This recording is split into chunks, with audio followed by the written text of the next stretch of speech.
અમદાવાદના ગ્રામ્યમાં 29 મે 2025ના રોજ 25,000 રોકડ અને 24,000ના દાગીના લૂંટ ઘટના થઈ હતી.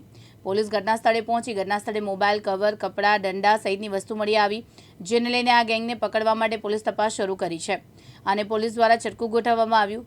ખુદ વિવેકાનંદ પીઆઈ ટ્રક ડ્રાઈવર બનીને ગયા હતા. પોલીસે આ કેસની 1.5 મહિના સુધી તપાસ કરી. રામોલ ટોલ પ્લાઝા પાસેથી ખેતરમાંથી સિમ કાર્ડ મળ્યું હતું. સિમ કાર્ડના આધારે રાજસ્થાનના વ્યક્તિનો સંપર્ક થયો. નંબરના આધારે મોબાઈલના ડેટા મેળવ્યા અને દેવડી ગામમાંથી આરોપી પકડાયા. દિનેશ વાદી, અજય વાદી, મહેશ વાદીને દેવડી ગામથી ઝડપી પાડ્યા. તેમના ઘરમાં સર્ચ ઓપરેશન કરતાં મોબાઈલ મળી આવ્યો.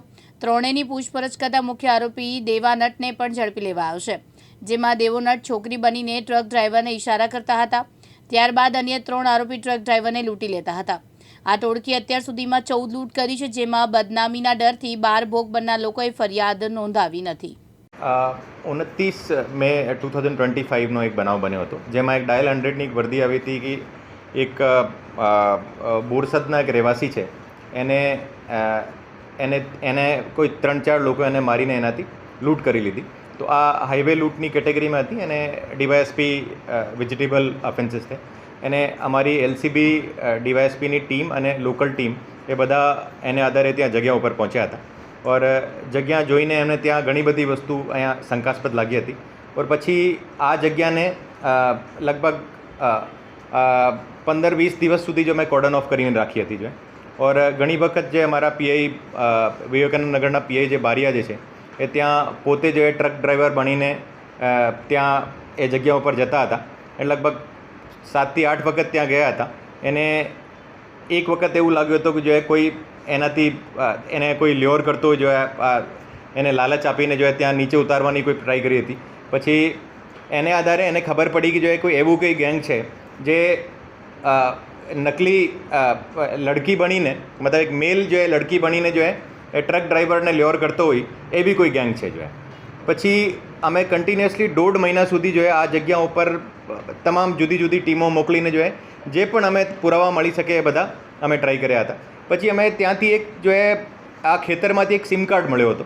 એના આ સિમ કાર્ડને જે ઓનર હતો, એ સિમ કાર્ડ જેને નામ હતો, એને ફોન કરતાં પોલીસને કહ્યો કે મારે સાથે એવો સેમ પ્રકારનો એક લૂંટનો બનાવ બન્યો હતો ઓર મારો ફોન જે છે આ જે ટોળકી છે આ લઈ ગઈ હતી જો.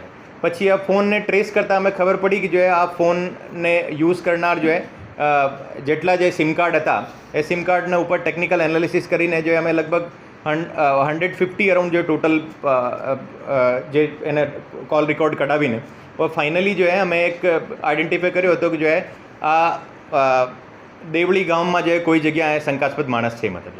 તો અમારી ટીમ ત્યાં પહોંચી ઓર ત્યાંથી 3 માણસો મળ્યા હતા. એ 3 માણસો જે છે દિનેશભાઈ, મહેશભાઈ અને અજયભાઈ, એ ત્રણો દેવળી ગામના છે. એ ત્રણોને ત્યાંથી અટક કરીને એના ઘરમાં સર્ચ કર્યો હતો. તો એમાંથી 3 મોબાઈલ પણ મળ્યા હતા. ઓર પછી એની પૂછપરછ કરતાં ખબર પડી કે જો એક દેવાભાઈ નટ કરીને જે છે એ એક છૂટક મજૂરી કરી છે અને નિકોળ ગામ રિંગ રોડની પાસે અમદાવાદ શહેરનો રહેવાસી છે. અને એ જે છે આ મેલ હતો અને એને ફિમેલ બનીને જો એ ટ્રક ડ્રાઈવર્સને જો લ્યોર કરતો હતો. એને આધારે પછી બાકી જે 3 લોકો હતા એને જે ભોગ બનનાર હતો એને ઉપર અટેક કરતા હતા. ઓર એનાથી લૂંટ કરીને જો જે પણ એમને મળતો હોય મોબાઈલ યા મોબાઈલ, કેશ યા એના જે પણ એને પાસે જો ઘરેણા પહેરેલા હોય એ બધા તમામ લૂંટીને જો ત્યાંથી નીકળતા હતા. એને ફરિયાદીને બહુ બુરી રીતે મારતા પણ હતા જો. તો આ ટોળકી જે છે પછી અમે એ જે દેવાભાઈ નટ છે એમને પણ અત્યારે જો પકડી લીધો છે. અને ટોટલ 4 આરોપી અત્યાર સુધી જો 13 આ પ્રકારની હાઈવે લૂંટ કબૂલ કરેલી છે. ઓર એમાંથી ખાલી એક જ જે છે આ રિપોર્ટ થયેલી છે. બાકી 12 રિપોર્ટ નહીં થવાનું કારણ એવું છે કે એ જે તમામ ફરિયાદી હતા એને એવું લાગતું હતું કે એમની બદનામી થશે અને એના ઘરવાળા એને ઉપર કંઈ આક્ષેપ કરશે, તો એને આધારે જો કોઈ પણ પ્રકારની જો ફરિયાદ એ કરી નથી હતી. હવે અમે એ જે 3 ટોટલ બાકી જે 12 જે ભોગ બનનાર છે એ તમામ ભોગ બનનારને કોન્ટેક્ટ કરીને એના પણ ફરિયાદ લેવાનો જો અત્યારે પ્રોસેસ ચાલુ છે. દેવ નટ જે છે ટાર્ગેટ કેવી રીતે કરતો? ટ્રક ચાલકને ક્યાં ઊભો રહેતો, કેવા વેશમાં ઊભો રહેતો, પછી ગાડીમાં કેવી રીતે લીધો? આ દેવ નટ જે છે એ ત્યાં ટોલ નાકો જે છે આપણો રામોલ ટોલ નાકો એનાથી લગભગ 500 મીટર ત્યાં ઊભો રહેતો હતો. એને હાથમાં ટોર્ચ રાખતો હતો અને આ ટોર્ચ જો એ ટ્રક ઉપર મારતો હતો और એને આધારે ટ્રકવાળો આ ગાડી સ્લો કરતો અને પછી એને ઇશારો કરતો હતો और પછી ત્યાંથી જે નજીકની જગ્યામાં લઈ જઈને એને પછી જે બાકી 3 લોકો જો એને ઉપર અટેક કરતા હતા और એની પાસે જે પણ વસ્તુ હતી એને લૂંટ કરતા હતા. સર, આજે 4 આરોપી છે, એ લોકો એકબીજાને કઈ રીતે મળ્યા, ઓળખતા હતા કઈ રીતે? એ જે નટ જે છે એ નટ જો એ જુદા જુદા ગામડાઓમાં જે ફરતો હતો એને એ પણ જો એ રખડતા ફરતા હતા જે વાદી પણ છે. તો એ દિનેશ વાદી અને અજય વાદી અને મહેશ વાદી છે એ બધા જો એ એક કોઈ પણ જગ્યા કોમન જો એ રખડતા ફરતા લોકોની એક ટોળકી જેવી છે. તો પછી એ નટ જે છે આ ખરેખર જો એ ગાવા બજાવવામાં પણ જો એ એક્સપર્ટ જેવું છે.